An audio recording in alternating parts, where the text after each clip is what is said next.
My wife, Marcy, was in London again, shopping. She has been spending more time away from home every year. We no longer have a marriage, but I cannot afford to give her a divorce and she has no desire to apply for one.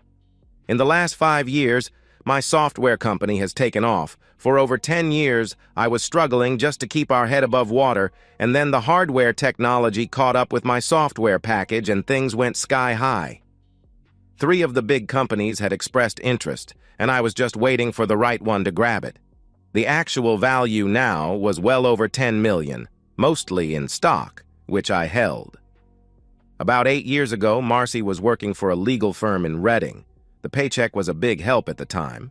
Her hours were long and she ended up making several overnight trips for the firm, even though she was just a paralegal. I was tied up with the new software, so I didn't give a lot of thought to her absences. Up until that time, everything was okay between us. Our intimate life was great, and we seemed to spend a lot of time doing things together and enjoying each other's company, even with my erratic work habits. After she was with the law firm for about a year, the intimacy dropped off to almost nothing, and our life together became barely platonic. I was unhappy with the situation, but I was sure it was just a phase she was going through. We had 2 sons who were both in high school. They pretty much took care of themselves. Bradley was getting ready for Penn State, and Scott was looking forward to the Marines. Marcy's boss at Burke's Legal was Robert Logan. I met him and his wife a few times at company functions, and he seemed like an okay guy. One day, Marcy came home very upset and told me that Robert was dead, shot by his wife. She didn't go into any other details, but shortly afterwards she quit and never worked again. Our marriage did not improve. She became surly and argumentative. I would like to say she had some redeeming features or good traits, but I can't. I would try to avoid her as much as possible, but it was difficult. To make matters worse, she was pregnant. I was hoping the new baby would improve our home situation, but it didn't. Marcy named our new daughter Glenda. She adored the girl and fussed about her constantly, but our relationship continued to get worse. As Glenda got older, Marcy started to spend more time away from home. The company was making money, so we ended up in a new house with servants. Marcy had a live-in nanny for Glenda and took full advantage of it. I never asked where she went or why. All I knew was there were a lot of expenses. Luckily, I was making the money faster than she could spend it, but I was upset nonetheless. I tried to talk to her and find out what happened between us, but she refused. Of course, the separate bedrooms didn't help. I had no idea what I did wrong, and so I had no idea how to fix it. I finally just gave up. A divorce would cost me a couple of $1 million and probably ruin the new company. I was upset with myself for letting it go this far. I had my own legal staff on retainer, but still could not see a good way out. Glenda was growing into a fine young lady. I spent as much time with her as I could. Marcy usually kept us apart, but since she was gone so often, Glenda and I became good friends without her knowing. It was our secret, and Glenda enjoyed it. She was in 3rd grade now and doing well. I got to go to the PTA meetings and the teacher conferences. Marcy was usually busy with other important things. Bradley and Scott were both on their own and doing great. My marriage sucked, but my kids made up for it.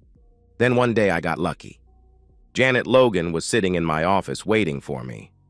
I was surprised because I thought she was in jail for killing her husband. She had aged well. Her hair was shoulder length and was a smooth mixture of gray, silver, and a little black. She had on very little makeup, and her skin seemed to have a gentle smoothness without being soft.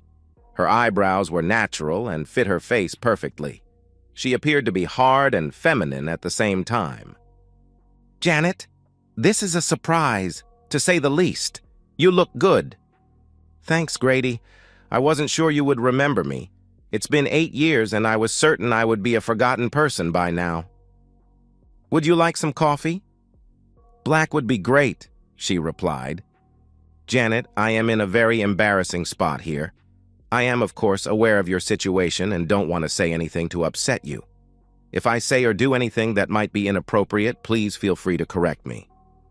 "I have been in jail for the last 8 years, Grady. I am pretty well calloused about the whole thing. Don't worry about my feelings. By the way, How is Mrs. Stevens? Not something I want to talk about. Shall we just say that things could be better? I replied. Sorry, but that is the reason I came to see you. I have to talk to you about Marcy.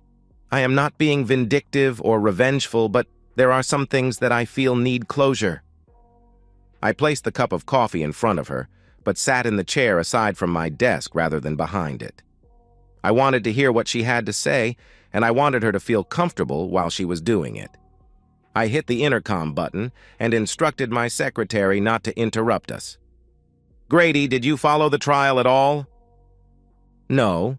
Marcy mentioned what had happened, but I didn't have any particular interest in it myself. I was busy with the business startup, and she wasn't very talkative at the time. I guess she was upset at his death. More so than you would imagine, I guess.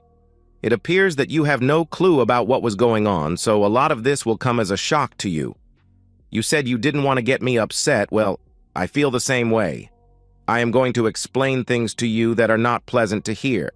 If it becomes too difficult, just tell me, and I will stop. Maybe we should have had some scotch instead of the coffee, I replied. There was a little half-laugh from both of us.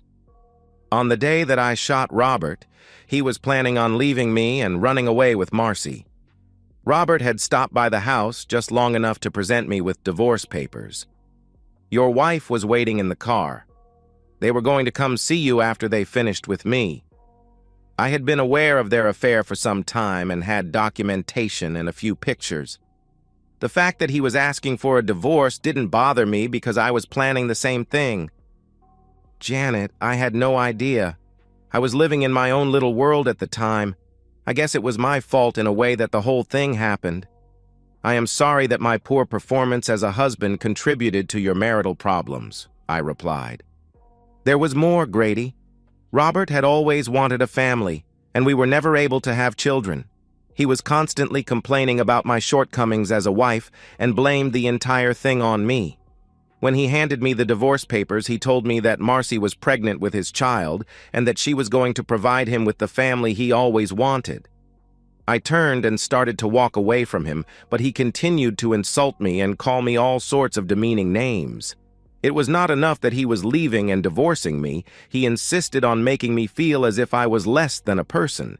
It seemed like he was never going to stop berating me, and finally, I snapped, reached into the buffet drawer and pulled out the revolver. I don't remember shooting him. Do you mean to tell me that my daughter, Glenda, is Robert's? Glenda is not Robert's daughter, but I would imagine that Marcy thinks she is. Can you explain that? I asked. I had myself checked several times. The doctors never found anything wrong with me. I finally got a sample of Robert's sperm checked, and he was totally sterile. I never told him. By the way, Glenda is the name of Robert's mother.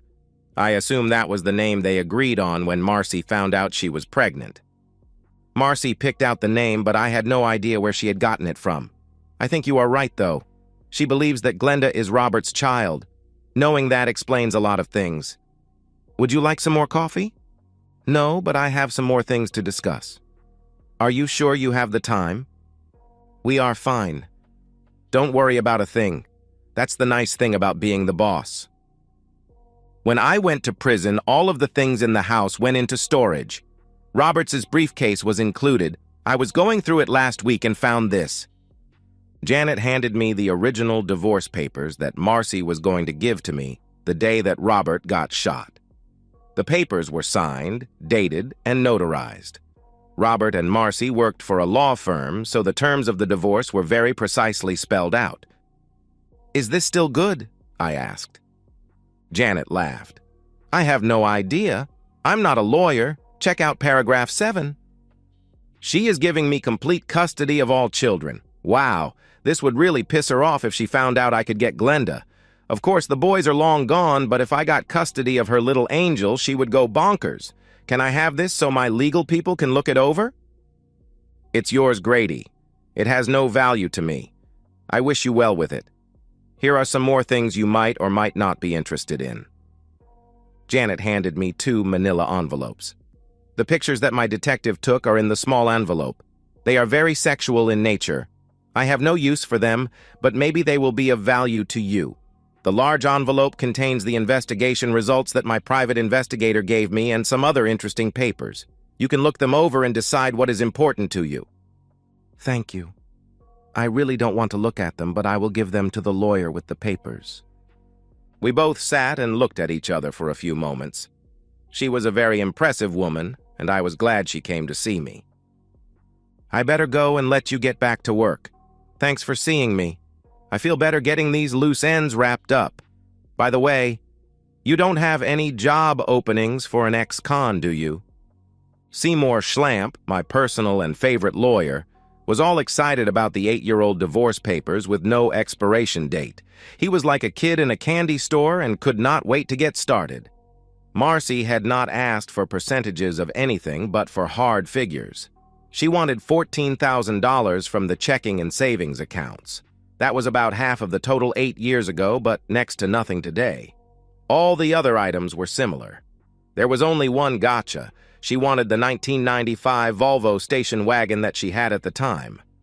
I sold it about 5 years ago. I had to find that car. Janet Logan started work in the software testing division of the company. It was an entry-level job, but I felt she would be comfortable with it. It also gave me a chance to see her on a regular basis. I liked Janet and hoped to get to know her better. Glenda and I kept our DNA tests secret from Marcy. It would be a few weeks until the results came back, but Seymour needed the time to make sure there were no loopholes in the divorce papers. I felt confident that the results would show Glenda was mine. With a little bit of help from friends at the DMV, I was able to locate the Volvo wagon at State College. The frat boy was happy to let me have it at twice what he paid for it. A week later, I had the new title with Marcy's name on it. Seymour explained to me that as long as nothing was changed on the original request for divorce, it could go through as written. We were not able to find anything serious enough to make us want to change it. Marcy's signature was notarized and still legal even after 8 years. I signed in my place, and Seymour's notary put the seal on it. Now all we had to do was wait. Time passed very slowly. My relationship with my wife did not improve. My relationship with my daughter grew stronger every day. My relationship with Janet Logan grew stronger every day. After about a month, I convinced Janet to have lunch with me on a non-working day. It was pleasant, with no strings attached, and I assured her that I would do nothing that would indicate to the other employees that I was interested in her. She replied that her relationship with me was more important than her job. I had a feeling that things would improve, but I was not going to rush anything. Over the next few weeks, I tried several times to talk to Marcy about our marriage.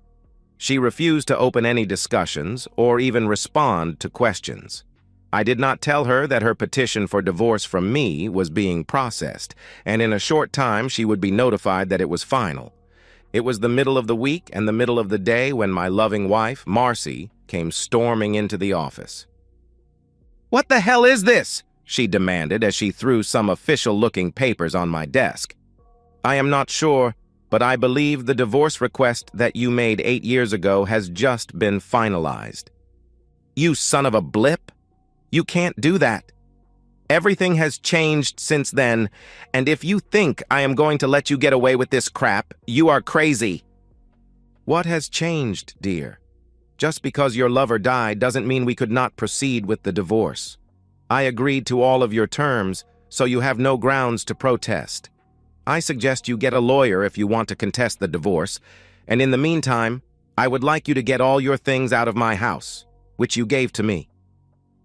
I will gladly get out of your house, and I will get this piece of shit divorce notice thrown out. You will pay, and you will pay big.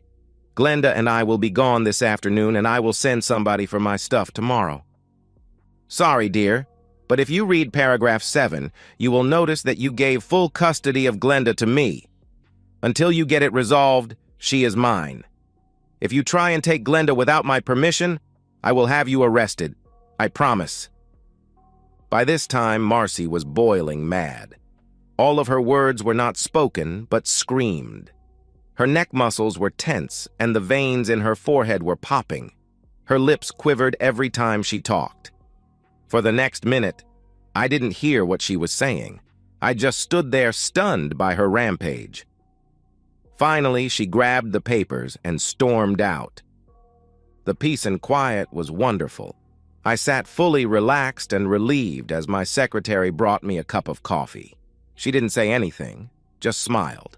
I spent the rest of the afternoon canceling cell phones, credit cards, bank accounts, and insurance policies. I called Janet, and she agreed to have supper with Glenda and me that night. I needed a friendly shoulder to lean on.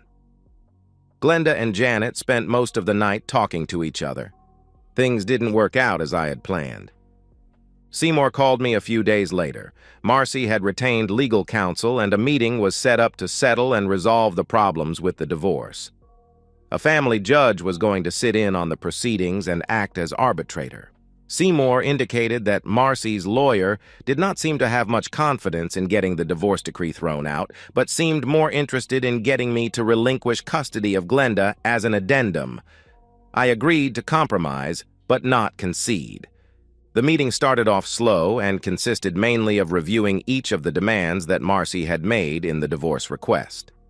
Seymour handed over checks for the agreed-upon amounts, and we sat quietly and endured the formal protests relating to the unfairness of the settlements. Seymour gave no responses whatsoever. Marcy seemed shocked when I slid the car keys and title for the Volvo across the table. At last, the question of custody was reached. Marcy asked the judge if she could make a statement, which was approved. For the last 8 years, I have forced myself to live in a loveless marriage for the sake of my daughter.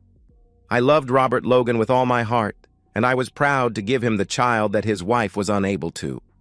Robert Logan is the father of my daughter, not Grady Stevens. Mr. Stevens has no rights whatsoever to Glenda, and I will not tolerate having the daughter of the man I loved raised by a stranger. I am seeking sole custody of Glenda Stevens based on this. The judge, who had been quiet during the entire proceeding, spoke up. Mrs. Stevens, are you saying that Glenda Stevens is the offspring of an adulterous relationship that you had with Robert Logan while you were married to Grady Stevens? Yes, Your Honor. It sounds a little degrading the way you put it, but Robert Logan and I were lovers and soulmates.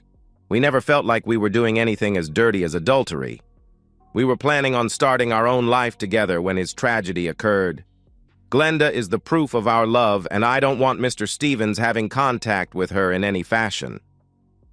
Your revelation concerning this matter would in most cases make you less likely to get custody due to the infidelity.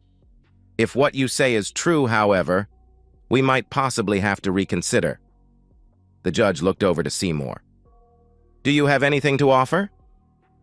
Seymour and I sat and looked at each other. Are you sure you want to do this, Grady? Yes, let's do it. My friendly lawyer pushed a piece of paper across the table to Marcy's lawyer. This a report made approximately 6 weeks prior to the conception date of Glenda Stevens. As you can see, the report indicates that Robert Logan had a sperm count of 0. Mr. Logan was completely sterile, and there is no way he could ever father a child. That is the reason Janet Logan, who is fertile, was never able to conceive. Marcy went pale, and her eyes opened wide. She was getting agitated again, as she did in my office. That's a lie. That report is not authentic. This is something that you are making up just to steal Robert's child away from me. Her lawyer whispered something in her ear as he tried to calm her down. Finally, she seemed to relax a little bit. Seymour pushed 3 more pieces of paper across the table. The first form is a DNA analysis of Glenda Stevens. The second form is a DNA analysis of Grady Stevens. The third report is a comparison of the two, which shows that Grady Stevens is, without a doubt, the father of Glenda Stevens. Are there any questions? By this time, Marcy was in tears. She wasn't mad anymore. Now she was simply crushed. She was bawling uncontrollably as her lawyer asked for a short break. After the break, my ex-wife's lawyer conceded custody, but asked for some type of visitation agreement. I agreed to let Marcy have Glenda every other weekend and 2 holidays a year of her choice. Marcy decided that she would like to have Glenda on Christmas and on her birthday. Marcy sat quietly for the rest of the session. I went back to work without saying anything to her and left Seymour to finalize the paperwork. I could not believe that I got off that cheap. If Marcy had been a better companion in the last few years, I would have been willing to share the wealth. I never denied her anything, emotionally or materially. I was willing and able to do anything for her, but somehow I had not met her expectations as a partner. I never was able to figure out what Robert Logan had that I didn't, or what he did for her that I could not. The pictures that Janet left did not show him to be anything special in the physical department. I gave copies of the pictures and the investigation to Marcy. Inside the investigation were 2 reports of motel meetings that Robert had with other women at the same time he was seeing Marcy. I hoped she enjoyed reading that. Every attempt I ever made to get an explanation from Marcy was rebuffed. The divorce left me feeling like a failure. I found a little consolation with Glenda and Janet. Marcy moved in with Robert's mother, Glenda. Apparently, they had become friends over the last few years. Unfortunately, the arrangement did not work out well for Marcy. In order to support herself, my ex-wife was slowly selling off the jewelry and designer clothes that she had accumulated at my expense. It took a while for her to realize that her lover's mother was doing the same thing. After 6 months, Marcy moved out and went to live with her sister in Norristown. In the beginning, Marcy was picking up Glenda every weekend. She started to call and make excuses for not being able to come for some reason or another. The calls became more frequent and the excuses lamer. Finally, she just stopped coming at all. Glenda didn't mind when her mother canceled because Janet and I would go overboard to make it up to her. We spent more time together and were beginning to feel like a family. Janet moved into the house and we were married just before Christmas. Marcy was on a singles cruise to the Caribbean over the holidays and couldn't pick up Glenda as scheduled. That made everyone happy. 2 weeks later, I filed to have the custody addendum thrown out and it was approved. My company was finally purchased, and we were now in the big bucks. Janet is extremely happy because, for the first time in her life, she is pregnant.